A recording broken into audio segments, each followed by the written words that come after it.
Bismillah ar-Rahman ar-Rahim.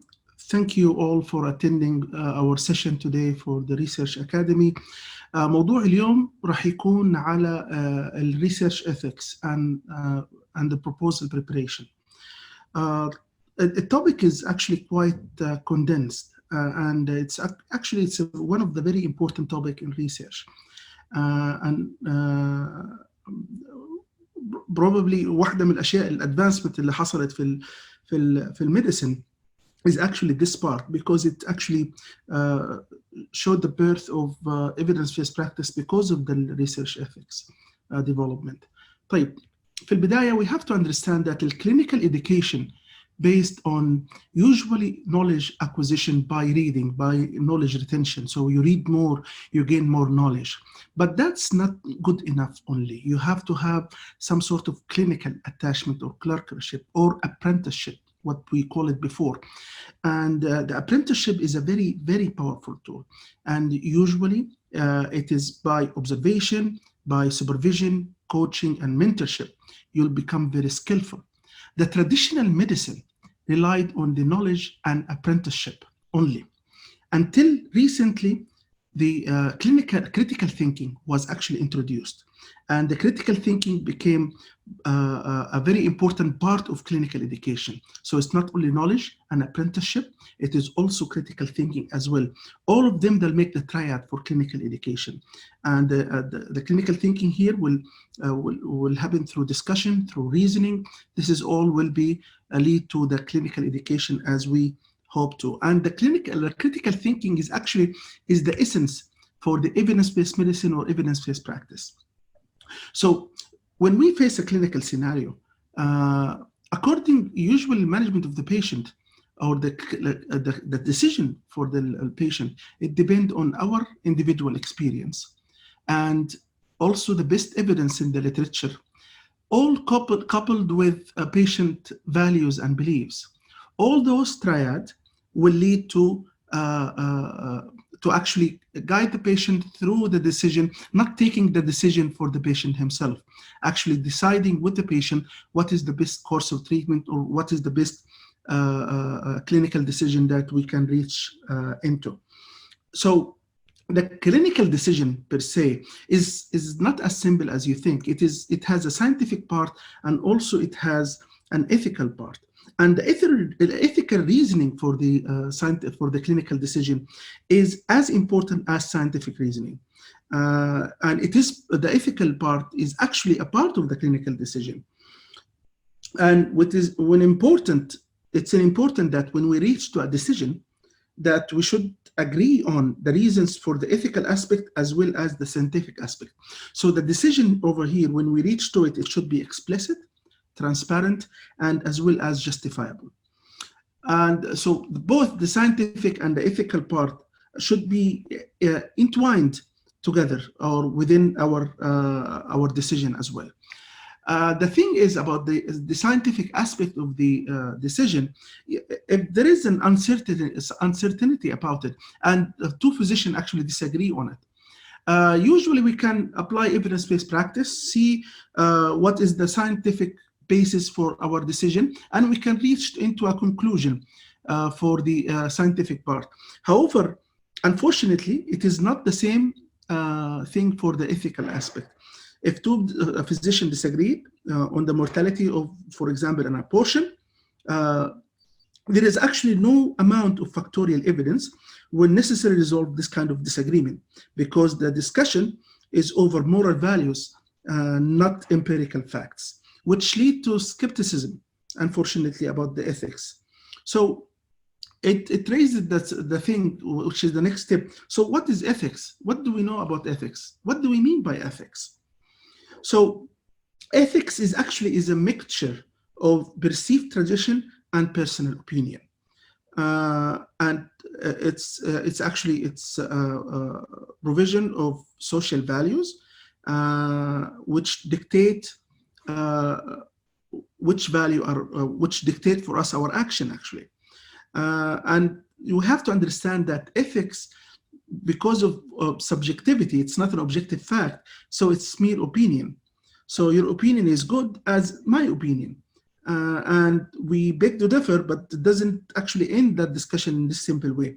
So we need to identify a little bit of false belief to identify which is a good decision or good ethical belief from the bad ethical belief. Ethics in general, or what we call it the moral philosophy, is actually a principle that governs the personal behavior or conduction of an activity. Ethics is derived from the ancient Greek ethikos, which meaning related to one's character, the science of ideal human character, or the science of moral duty, and usually interchanged with ethics, between ethics and morals. So where do you think we get our ethics from? What are the basis of the ethics? So ethics is actually it's a broad topic. As I said in the beginning, it's a mixture of perceived tradition and personal opinion. But philosophers have been always attributed the ethics into different origin or sources. The first source that have been one of the sources that have been identified is actually genetic part. And the genetic part, they claim that there is something called selfish gene or altruistic gene. And the problem with this kind of theory, that it is highly speculative, and unfortunately it's unscientific, because it makes the notion that we do not have any chance. We are, however, that we are wholly autonomous and we make our own moral decision, which what's a freedom of choice is about.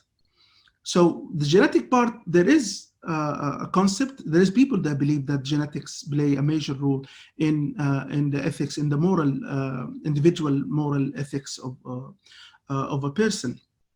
The next level will be individual, and the individual part, which is the human nature. So are we essentially good, or are we essentially wicked? And that's actually why the notion came like that, because of the original sin, which has been, for example, that happened with the Prophet Adam. We are the fallen one from heaven. So that's mean that we are essentially bad. And the only thing forces us to be moral is actually our social environment and legal sanctions. So the laws which are applied makes us actually good people. Otherwise, we are essentially wicked. But the thing is, I don't think it's true, because the thing regarding this is we don't believe that killing people is actually is something acceptable. In our origin, we believe that murder is a sin. Not only that, but we don't actually torture kids, because we think that we don't torture kids because we're afraid of any legal consequences. We don't torture kids because we think it's a wrong thing to do. So that's mean that it is in our nature of to be actually a good person, or not a wicked one actually. So are we programmed to be good, or are we chose to do good? So that's actually a debatable until now. And we come to the next level, which is society. The society part is actually quite interesting, because we all have our own ideas about what's right and what is wrong, and we are actually a product of our own societies. So our own identity and personal opinion is to our community. And when we expose ourselves to other communities, we start mending that kind of views and visions and moral philosophy. But within the community, as Aristotle said, that collectivism of a human being, usually they shared an agreed code of ethics. So community is the dictator for this. But once we expose ourselves to more than one societies, we start actually question our own society that made us to start with. So, and the last level comes in, which is the divine intervention, or that's the God intervention. And so ethics are related to gods, or basic beliefs of ethics or behavior are from our religion. And that's actually, that's believed in most of the cultures actually. سواء كان الجودايزم or with the prophet Jesus, prophet Moses عليه السلام، موسى عليه السلام with the tablets of 10 commandments الوصايا العشر اللي نزلها. It was the first code of ethics which has been written on stones, and it has been transmitted until now. There is copies of them to the New Testament of the Prophet Jesus, and to the commandments or to the Quran verses about what are the things that we should deal with God or with within ourselves or with our society or our relatives. So people believe in divine intervention. However, that some people that don't believe in that, and that's like, for example, atheist or agnostic. The difference between atheist and agnostic, that atheists are people who does not believe in God at all, while the agnostic, that they think that the concept of God is really unknown, so they are skeptical about this. So and Socrates is one of the agnostic, that there is there are, and he said that there are merely more in morality than the religious obedience. So religious on its own does not seem to be complete satisfactory foundation for the ethical behavior of ethical beliefs of the human.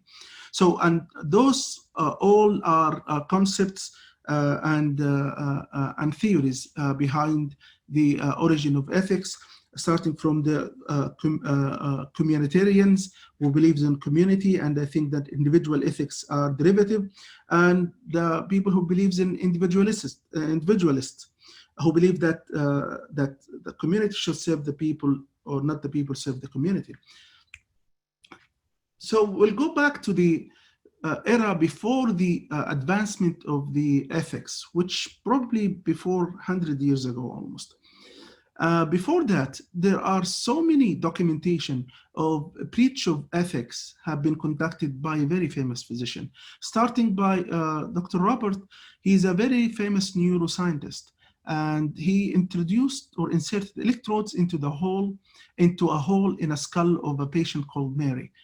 She was suffering from a brain tumor, and he noted small amount of electricity current caused the bodily movement, and thusly largely caused pain. That patient, unfortunately, she was mentally ill, so she was one of the vulnerable group, and unfortunately, post the procedure, she died. The guy is a very famous in neuroscience, and all his research was absolutely spotless, except for that case, which has been which he's received a very probably a bad publicity and bad reputation about this after doing that case. طبعا everybody knows Louis Pasteur. He's the guy famous for vaccination, and he administered an experimental rabies vaccine to a 9-year-old child. His name is Joseph, and without actually testing it on animal first. There are, for example, this Italian physician, also another microbiologist and biologist, who injected the yellow fever bacteria into 5 patients without actually taking their consent, and unfortunately 3 of them that died out of this disease. Probably James Marion Sims. If one of the attendees is actually an obstetric gynecologist, you have to understand this guy is the father of gynecology, and he wrote books and articles about the all techniques that you're doing in obstetric gynecology, and one of them actually creating the Sims specula that we do for the examination of the vagina.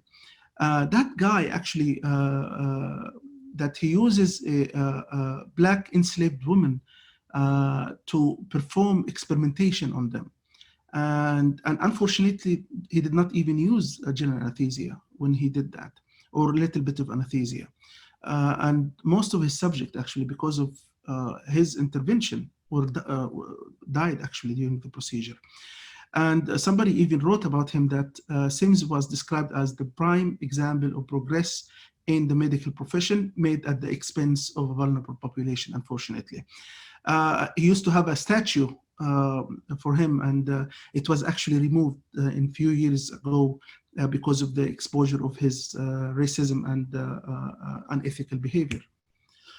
And we comes to the World War, especially World War II, where actually experimentation was spiked during that period, especially with the World War II between the Nazis and the Japanese. The Nazis, they actually they experimented on many people, mainly Jewish and Romis, while Japanese experimented on the Chinese. And there are a huge number of physicians were involved with this kind of scandal. Dr. Joseph Mengele, he was named the Angel of Death. Dr. Albert Heim, he was called the Doctor of Death. And there are so many doctors have been actually notorious for doing experimentation on human. For example, that experimentation on twins. What they do to actually they'll inject the twins with some dye into their eyes, alive, without anesthesia, just to see if they can change the color of the eye. And if they do an experiment on one kid by injecting any material or anything, when that subject dies, they kill the other twin just to do as a control, to see the difference between the two organs, when the disease one and the control one. He used to rip off organs from one twin to the other twin, unfortunately, just to see the take of organ donation. They did lots of heroic things. It's a freezing experiment. They used actually to leave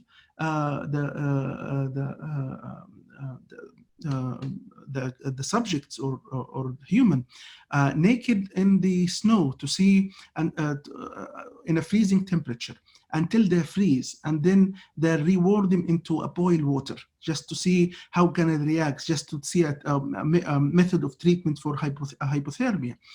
They did lots of really bad experimentation. حتى الموفي حق zombies, actually it was created because of one of the experiments they did the Nazis, which is after the death of a subject, they tried to actually bring him to life. And there are so many experiments about this, and this is the origin of the movie of the zombie, because of that kind of experiment as well. Sulfonamide experiments, it's about the war injury, when they injure subjects intentionally, and then they put glass and wood into that area just to make it infected, and then they use sulfonamide on it to see does it actually help in healing or not. Sterilization and fertility experiment, that they wanted to create some sort of racial purity. They want a pure race, a different race. They wanted to create a new the super gene, and they want to eradicate also the certain type of population like the Romis and the Jewish people as well. They did so many things, and after the World War II ended in 1945, there were a major trial. It's called NUREMBERG trial, and that's actually located in Germany. That trial was notable for prosecution of prominent members of the political, military, judicial, and economic leadership, as well as physicians. And it took over from 1945 and ended in 1946. And after that, the judge who was responsible for the case, he wrote something called the Nuremberg Code in 1947. And that's the first code written for permissible medical experiments. What are the codes that we need to apply when we conduct an experiment? Voluntary consent, that's a very important, and it should yield a fruitful result for the good of the society, and it should be preceded before by animal experimentation. We should avoid any physical and mental suffering and injury. We have to make sure that there is no death or disability will occur. We have to make sure that the risks are minimized. We have to make sure that to protect the experiment as much as we can, the subjects, and it should be run the research by scientifically qualified physician. And the human subjects who are involved in research should be liberal to leave the study whenever they wanted to do. and the study can be terminated at any stage whenever that there is a problem that happened. So those are the first footstep for the research, and followed by the Declaration of Helsinki in 1964. Which sets of ethical principles regarding human experimentation developed for the medical community by World Medical Association. The document has around 25 articles. It was widely regarded as the cornerstone document on human research ethics. It has a fundamental principle, is respect for individual, the right for self-determination, and the right to make an informed decision regarding participation in research, both initially or during the course. So whenever that they want to withdraw from the study, they have the right to do so. Investigator duty is solely to the patient, not to the institution, not to the treatment, not to the disease they want to study, or the volunteer. The difference between patient or volunteer, because some of the studies are experimentation on a healthy subject. So you'll take a volunteer and experiment on him. So you have to make sure that he has the liberty to leave whenever he can. There is always needed. So those are the two documents, the Declaration of Helsinki and the Nuremberg Code in 1947. Those are the two cornerstones for the development of ethics and research. طبعا during that period, this infamous case came in the United States, in Tuskegee case, and that's unfortunate. That's one of the worst unethical research conduct has been ever documented in the history. It's a clinical study. It ran from 1932 to 1972. The purpose of the study is actually to observe the natural history of untreated syphilis. So they selected a group of men, 400 men, in a southern city near from Mississippi, and diagnosed with syphilis. And those are African American men. And they were told that they're receiving a free health care from the federal government of the United States. And they were told that they have a bad blood. And they kept giving them sham treatment and performing invasive investigation. And by deception, they're telling them that we are giving you medication, but they are giving them nothing. They are just doing investigation and seeing the outcome of untreated syphilis and the natural history of untreated syphilis. Despite that, penicillin was introduced in 1947 as the mainstay treatment for syphilis, and it was widely commonly used in 1947 in the whole states, except that city with those 400 men that denied the treatment for them, until a whistleblower leaked the story to the press, and in November 16th of November 1972, and the study was suspended then. There was so much consequence of this, and because of that, the BELMONT report came in 1979, and the BELMONT report, which titled Ethical Principles and Guidelines for Protection of Human Subject of Research, Report of the National Commission for the Protection of Human Subject of Biomedical and Behavioral Research. And that came because of the Tuskegee report. And it has three main principles: respect for person, which to protect the individual autonomy; beneficence, means la darara wa la dirar, do no harm, maximize the benefit and minimize the risk; and justice, fair administration and fair distribution, and equity and equality. So that's mainly the international history of ethics. In Saudi Arabia, the ethics of Saudi Arabia, that it was approved by a royal decree in August 2010. And there was policy and regulations of application of the law of ethics of research on living things by the National Committee of Bioethics at King Abdulaziz City for Science and Technology. And that document actually has been distributed to every center who has institutional review board committee to make it and to use it as a policy and procedure with guidelines how to conduct your institutional review board. The purpose of that law was to protect the right of human autonomy, privacy, confidentiality, guarantee their safety, maintain and respect the dignity of the research subject, and avoid causing any harm. So, what is the research proposal? and why doing it, why we do research proposal. So research proposal, number one, you have to understand it's a research plan. It's planning for your whole research. How are you going to do it? So literally, it's a roadmap for you. So having it a priori is very important. So to anticipate what are the hiccups or what are the problems that you're going to face, so you're going to prepare for them earlier on. So that's the first part, which is the scientific part. The second part is actually getting the ethical approval from the IRB office to make sure that the ethical conduct of the study is sound, and also to apply for funding. The IRB, the proposal itself has asked all the question: why, what, how, where, and when.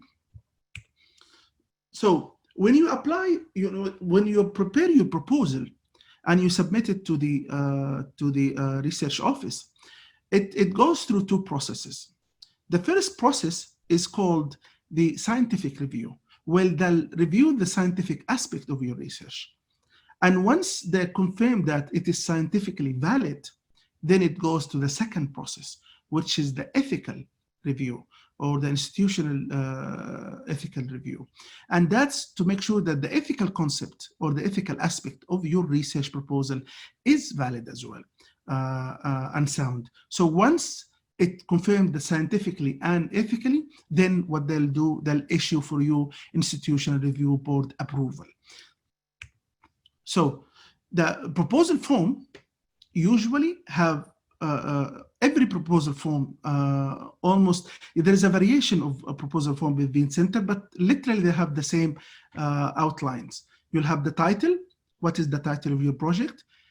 We need the investigator names. What are their names and what is their affiliation? Who is the responsible PI and what is his contact details? Then you have a section on background and literature review. The area, the importance of this is to understand, okay, what is the disease in question? Okay, so the disease is like that. So I'll give you an example. If we're looking into the treatment for diabetic foot, a certain treatment using honey, for example, to treat a diabetic foot. So the introduction starts with diabetes in general, a sentence about diabetes, the prevalence of diabetes, and the financial impact of diabetes. And then after that, the second sentence will discuss about what are the common complications of diabetes, and will list all the complications of diabetes and what is the prevalence of each one. And then the third paragraph will be the diabetic foot per se. What is diabetic foot, and what are the method of intervention available for patients with diabetic foot. And then the fourth paragraph will be about the intervention that you're talking about, which is the honey using in a patient with diabetic foot. And during that, you start doing literature review or showing your literature review that there is study was done about using honey in كده كده. The literature review بيكون على topic in concern, not the whole thing, not the whole diabetes, just an area that you would love to ask your question about. So it will be any previous publication about using honey in diabetic foot. And we'll have to mention international studies as well as national studies. يعني إيش الببليكيشن عندنا من برا، سواء كان نورث أمريكا، يوروب، regional من مصر، من تركيا، من إيران، من الإمارات, and national within Saudi Arabia. If there is any publication need to be mentioned, and it need to be recent, because they look into the actually the publication date. Is it more than 5 years or less than 5 years? Once you reach to that part, then you'll state your hypothesis and the significance of your study, and then your research question. That's in the background and literature review. How long it will take? Usually from half a page up to 1.5 pages. It should not exceed more than that. Then section about what is your aim. And the aim usually is a general broad theme, and then you break it down into multiple objectives. Prevalence of diabetic foot among patients, outcome of different interventions, and outcomes of honey in doing intervention in patients with diabetic foot, for example. So usually aims are broad term, while objectives are very specific and has an action verbs. Then after the aims and objectives, it comes the methodology section. And the methodology section, they will ask you about what is the setting. And the setting here means what? Means where you're going to conduct your study. Is it going to be in a clinics, outpatient clinics? It's going to be in the hospital, medical records, in a mall that you're going to distribute the survey. So this is the setting. Then the design. What is the design of your study? Is it a cohort study, retrospective study? Is it a clinical trial? Is it case report? Whatever the design it is. And then what is your inclusion and exclusion criteria? It's very important for generalizability, to generalize your results after all. And then a section about sample size and the sampling technique. And then another section about what is the method of data collection and what is the data going to be collected, followed by the data analysis. What is the analysis priority? What is the concept of analysis that you're going to conduct? Then comes the ethical part, just to make sure that the patient has autonomy, has the right to agree, there is an informed consent, that there is a privacy, there is confidentiality, there is a minimizing your risk, maximizing your benefit, and you're going to be fair, سواء كان في التريتمنت أو في الأسسمنت أو في reporting. Then there is a section about budget if you'd like to have funding for it, and referencing with additional documents, which usually references for like CV, data collection methods, الأشياء ديت which required for proposal form to be collected. يعني I'll show you an example of a proposal form. هذا البروبوزل فورم حق اللي عندنا في الحرس. As you can see هنا title, type of project, starting date, duration, principal investigator, the name, the list of the co-investigator. It's very important that every research team, when they apply this, the principal investigator has to sign it.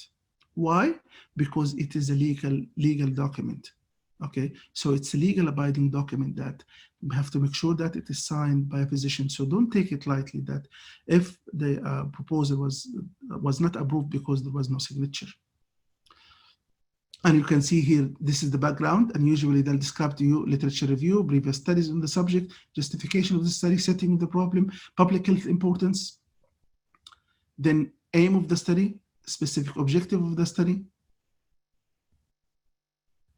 secondary objectives, the primary secondary objectives, material methods, which is the methodology, study setting, study subject, inclusion, exclusion criteria, study design, sample size, sampling techniques, data collection methods,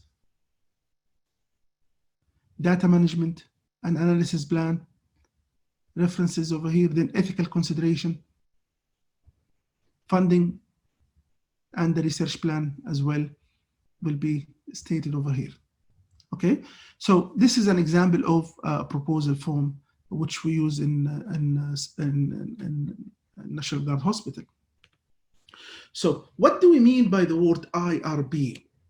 IRB is institutional review board, or somebody call it independent ethical committee or ethical review board.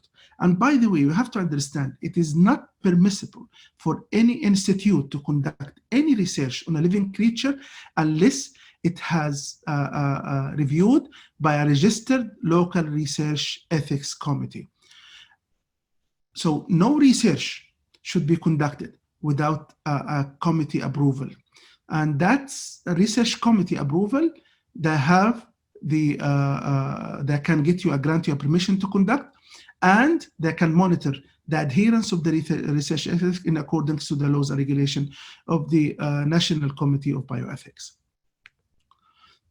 So ethical issues and IRB, it's protecting the rights, interest, and safety of research subjects, patients, or volunteers throughout the study period and beyond. Good clinical practice, protect and preserve human rights through making sure that studies are conducted with high scientific standards and with proper documentation. So the informed consent is vital, even if it's survey. Every patient have the right to choose to select to fill the survey or not. So don't give it for, don't think that because it's a survey that patient consent is not needed. No, every patient should be consented for every research, even case report. Case report, you cannot publish it, and you will not publish it unless you have signed a consent from the patient that in concern. So, and it is informed consent. It's actually two words, informed. That means you told the patient what is the study, why you're doing it, and what you're going to do for him. So you told him everything, what is the benefit of it, what is the risk of it. And he has the right to leave at any time. He has the right to withdraw from the study. He has the right to say no to start with. And consent is approval at the end. Okay, so it's voluntary agreement of the participant to enroll into the study. So it is not only a form, it's a process, and it's an abiding form that you need to have before proceeding with your study. And طبعا an area came in a vulnerable group, خصوصا informed consent, who should sign for the vulnerable group. Definitely there are legal implication of this, and a modification for the vulnerable group have to be done. But what are the vulnerable group? Usually prisoners that they have no choice, for example, children they cannot comprehend, racial minorities, very sick participants, handicapped, economically or educationally disadvantaged, or institutionalized people, like people that were in mental hospitals. So those are considered vulnerable group. And taking the informed consent with them should not through the patient himself, but through his legal guardian, actually. Who is responsible for subject safety? And that question that is very important, because most of the people, they say the researcher is responsible for that. And other people, they say institution should be responsible for that. Actually, it is everybody's responsibility. It is not the research principal investigator only, it's the research staff, investigator, sponsors, data monitors, IRB committees, institutions, and National Committee for Bioethics. It's everybody's responsibility to make sure that the safety of the patient has been adhered to. Okay, and this is why, as part of the research team, if you think there is something unethical has been conducted, and patient are jeopardized, or their autonomy has been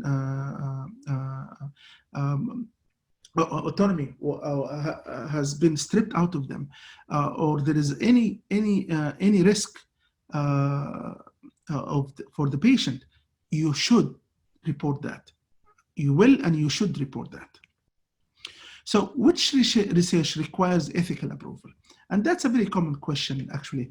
Do I need an ethical approval for every research project? Type. Research, any research involving human subject, yes, you have. Any research involving a biological material or material derived from living or even deceased human, you have to have an ethical approval. And like sperms, embryos, even blood sample, you cannot publish it unless you have an ethical approval for it. So when the approval is not required, if it's a quality assurance or quality improvement project, okay, if it's an evaluation of education program, for example, like this webinar, that after I finish the webinar, I'll send you a survey, a small survey about what do you think about the content, about the presenter, about the slides and everything, and you responded back, and that's because I want to improve the presentation for next group. So it's actually for the improvement of the educational activity. So it does not require anything. Reviews like systematic reviews or narrative reviews does not require ethical approval as well.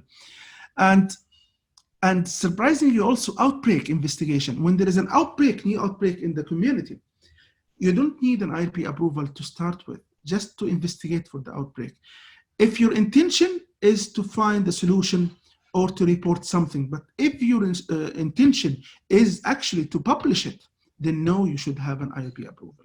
So the intention here for the outbreak investigation is, if it's for investigation purpose and reporting, then it is okay to do it without the IRB approval. But if it's for research purpose, then it is not okay, and it needs to be an IRB approved. Then we'll come to an important topic, which is a research misconduct. And that's a very a major topic. And actually it's becoming, actually it has been available since the beginning of science actually. It's a fraud, and it is deceit, which is al-ghash wal-khida'.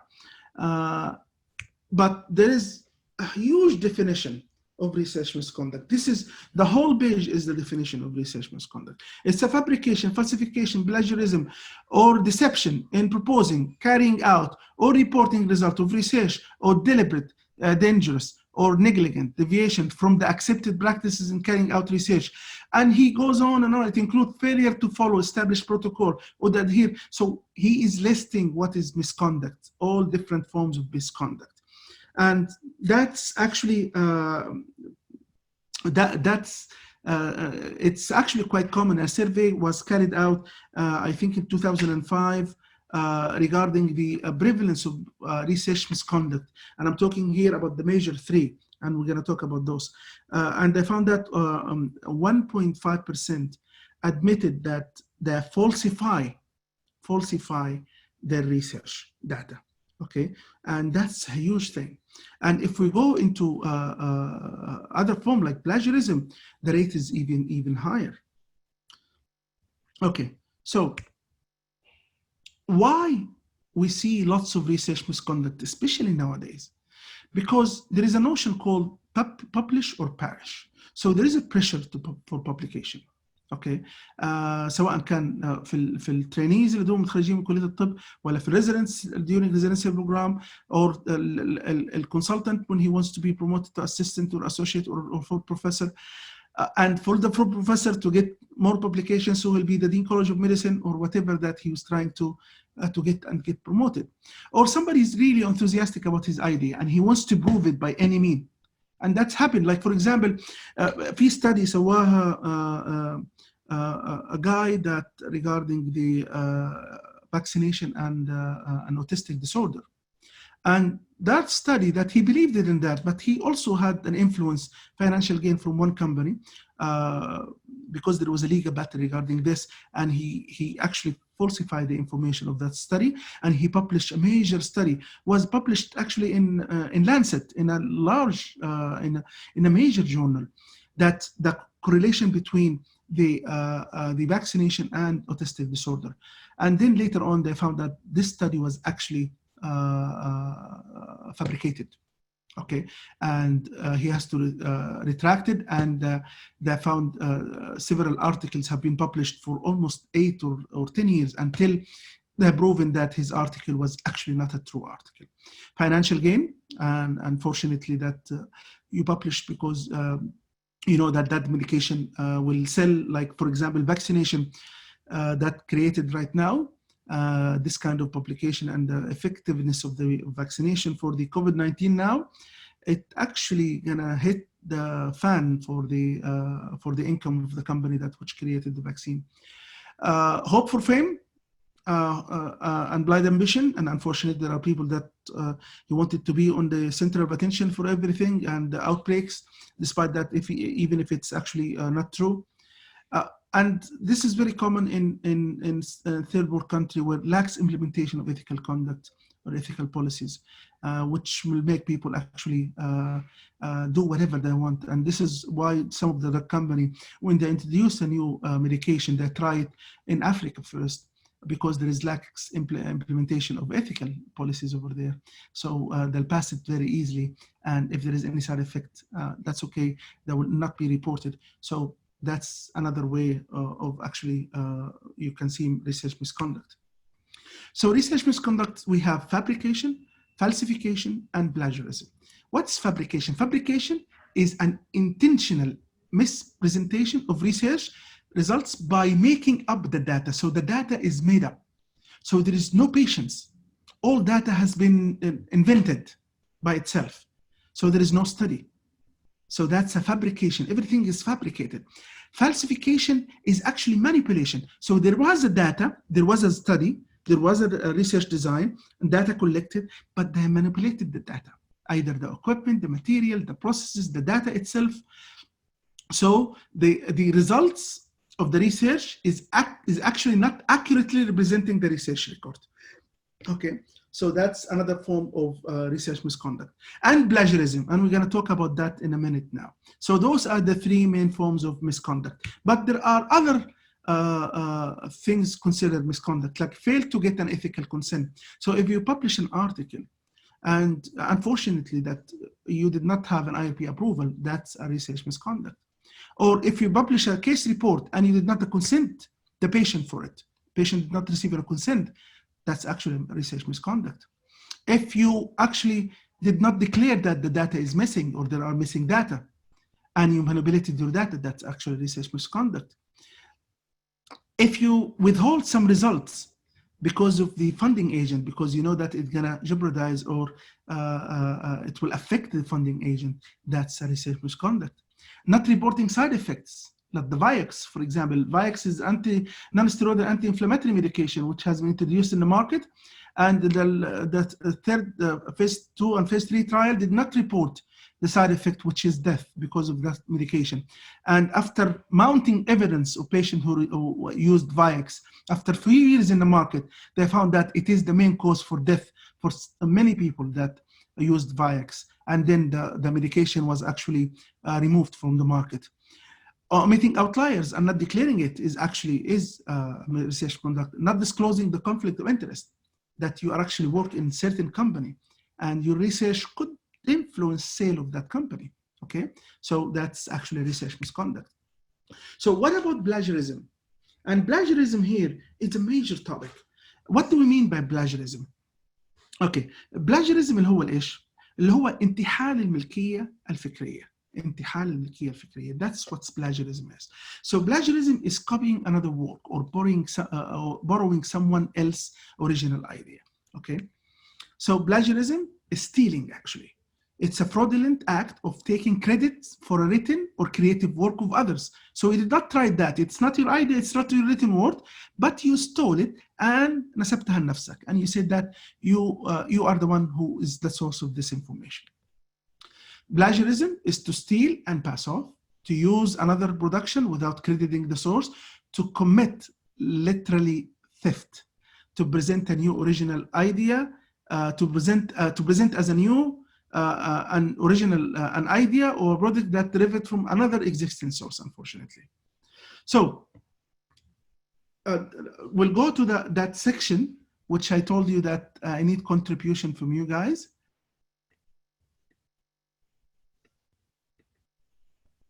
I'm sorry, why it doesn't show?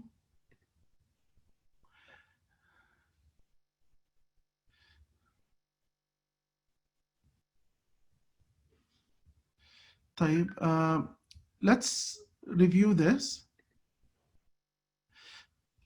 Then I'll answer your question. طيب, copying a direct quotation into your paper and placing quotation marks around it and crediting the source. Do you think this is plagiarism or not? Okay, so I can tell you it is not. This was intended to be actually a lecture discussion, but copying word or idea from someone else without giving a credit, so that's a plagiarism. Taking someone's idea or words, putting them into your own word and crediting the source, do you think it's plagiarism or not? No, it is not plagiarism. Copying so many ideas or ideas from sources that make the majority of your work, but giving credit for all of them. Do you think it's plagiarism? Yes, it's plagiarism, because copying from others, سواء كان paraphrasing or like quotation, it should have a limit not to exceed more than 15%. If it's more than 15% of your original work of your article, then that's a plagiarism as well. And we call it plagiarism index. So changing the word of an original source is not sufficient to prevent plagiarism. You have to credit the source. Most of the plagiarism can be avoided, and mostly it was unintentional. 60% of the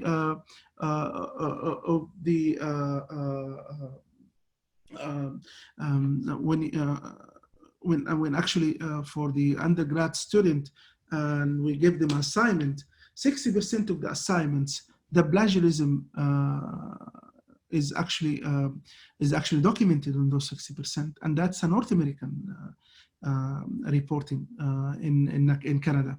So it is high actually, but most of those kids or most of those undergrad students, they didn't know that they're actually committing plagiarism. So the most common reason for plagiarism is actually an awareness that they did plagiarism and how to prevent plagiarism. And the first way of preventing plagiarism is paraphrasing.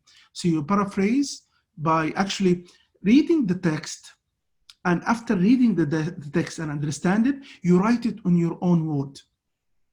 So you write it on your own word. And you don't need to put any quotation mark because it's your own word, it's your own understanding. But you have to credit the source. So from where you read this, okay? And so you need, for paraphrasing, you read the text, absorb it, digest it, understand it, and rephrase it or re-say it again in the way that you understood it. And then after you finish that sentence, you put the citation from where you took it, so accrediting the source, okay?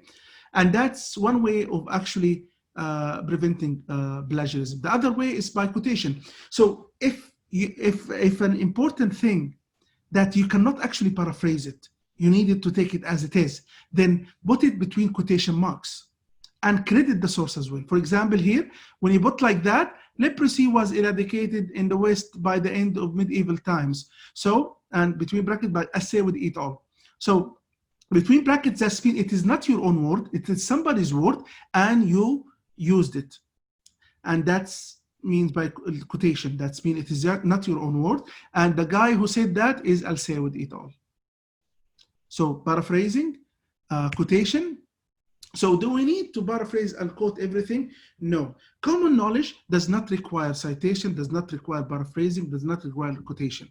So common knowledge like human heart has 4 chambers, the anatomy, physiology, all those kind of things, which is common sense, does not require citation or crediting the source. So what are the common terminology in plagiarism? So the most thing we use something called photocopier. Photocopier, that's quite common actually. Many people steals off master thesis or PhD thesis, which are not published. Most of the universities, all master's thesis or PhD thesis has been actually printed and stored in a library. So people will go there and they'll steal off that that thesis, and he will photocopy it and he will claim that it is his. And that's actually, it's a very serious crime, to be honest. Other thing is a patch, a putlocker or patch writer. And over here that you bring 5 or 6 sources, and actually you try to disguise plagiarism by copying from several different sources and tweaking the sentence a little bit to fit it together, okay? And that's quite common actually. Then you have the labor of laziness. You bring an article or 2 and literally you paraphrase every single thing about it. So you read it, digest it, and rewrite it again, and rewrite the whole thing. There is no single original idea in your writing, unfortunately. And the self-steered or redundant publication, you use the same study material or sample and publish several papers on it. Okay, and we call it that redundant publication, or salami slicing, another term for it. So the same data, you publish outcome this, outcome that, outcome 3, outcome 4, outcome 5, and for the same data. And that's actually considered a plagiarism as well. Other form is the ghostwriter, and that's, we're going to talk about the authorship. I think we're going to talk about that later on. So what are the punishment of plagiarism? The punishment of plagiarism is very severe and serious. It can start by rejecting a manuscript if they identify there is a plagiarism. There is actually adverse event regarding your impact on your reputation among the scientific community. A loss of titles, unemployment sometime, or even can involve punishable, actually criminal charges can be held against you, and you can be jailed. and it happened to a South Korean physician who actually was present because of the research misconduct. The journal usually deal with this by, if there's in case that you submitted and still they're not published, they can reject the manuscript. But if something has been published already, okay, so the first thing the journal will do is actually they express their concerns in one editorial comment. And then the other steps is actually they'll ask you to do corrections, or you'll submit your corrections, okay?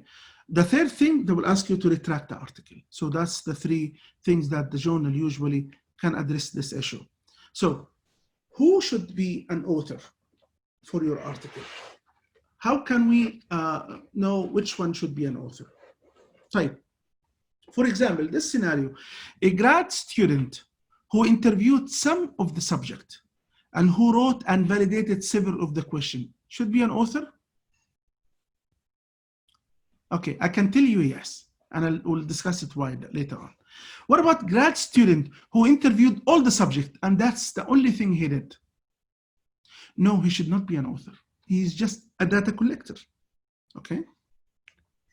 So an investigator in the laboratory next door who let you use his X machine to measure substance X should be a co-author? Nope.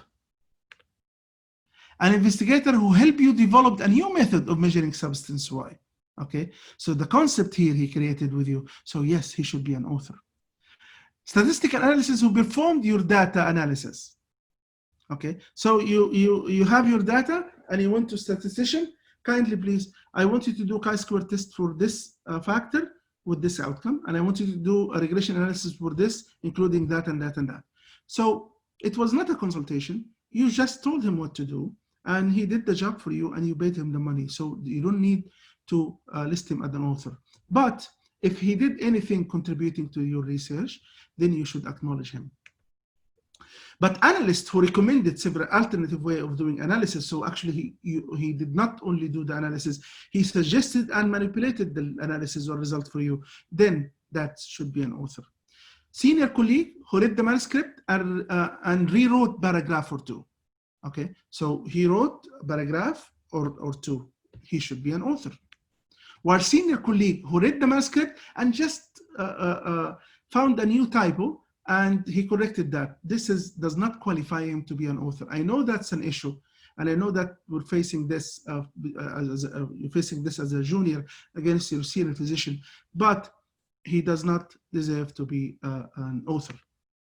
So authorship, you have to fulfill those three criteria, all of them, not only one of them, all of them. You should have a substantial contribution to the conception and design of acquisition of data, analysis, interpretation of the data. So the design, for the proposal, for the data collection, for the analysis. So you should do one part of it at least. And the second part, you should draft part of the article. Either you wrote the abstract, or you wrote the introduction, or you wrote the methodology, or part of the discussion. You need to write part of your manuscript. And the third thing would be that you read the whole manuscript and you approved the final version just before published. So you need to meet all three criteria, not one of them only. And when you meet three criteria, then you deserve to be an author. So acquisition of fund does not give you the right to be an author. Collection of data only. General supervisory of the research. So your supervisor who did not do anything, he does not qualify to be a co-author. People who just did what they are told, no matter what they did it, they are not qualified to be an author. So what are the variation of authorship? Variation of authorship, في عندنا حاجة يسموها anonymous authorship.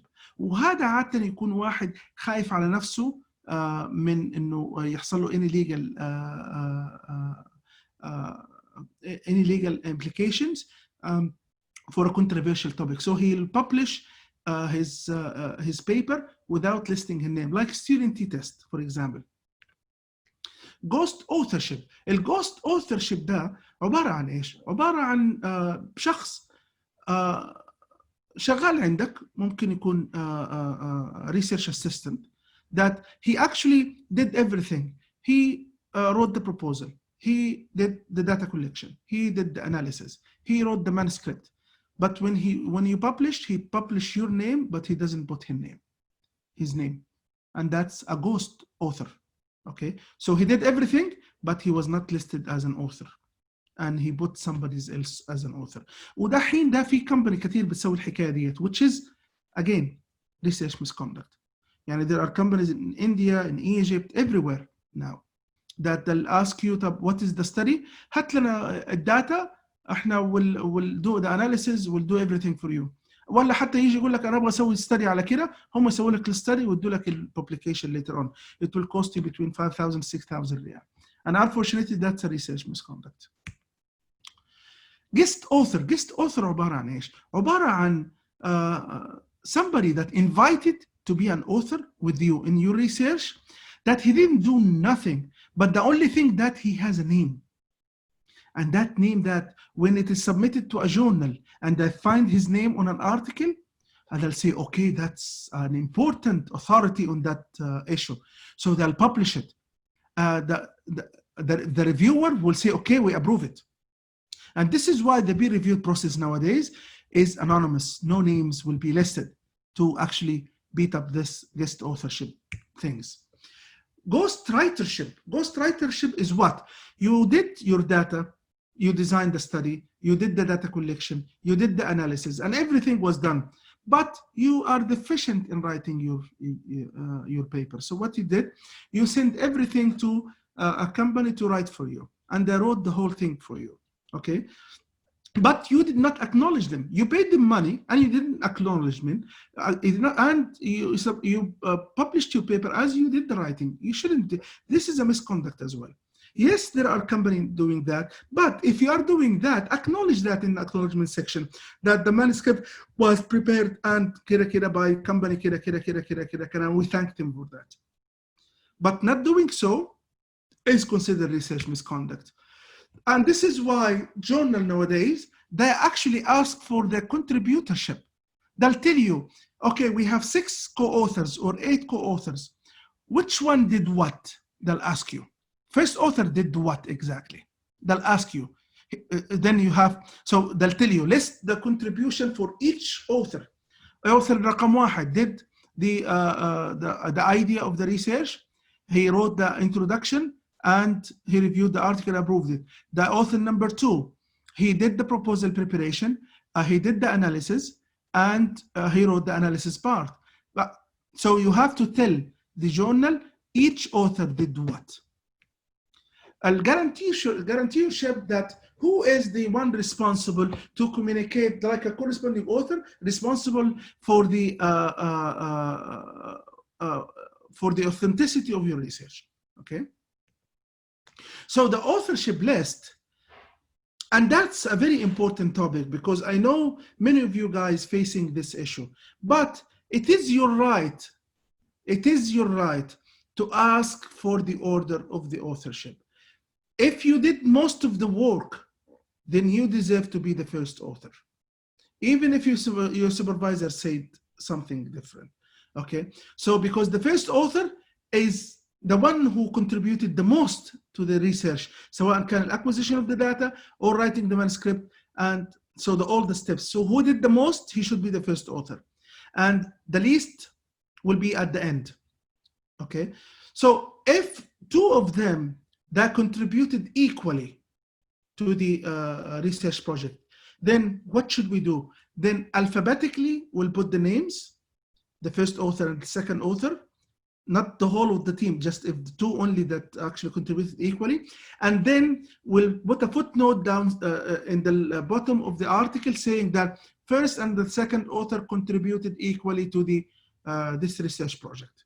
Okay, just to acknowledge, there are 2 people and alphabetically ordered. So if a person did not fulfill the criteria of authorship, what should we do with it? Acknowledgement. Okay, so acknowledgement section to thank people who contributed to your research but did not fulfill the criteria for an authorship. And I reach here at the end of my lecture.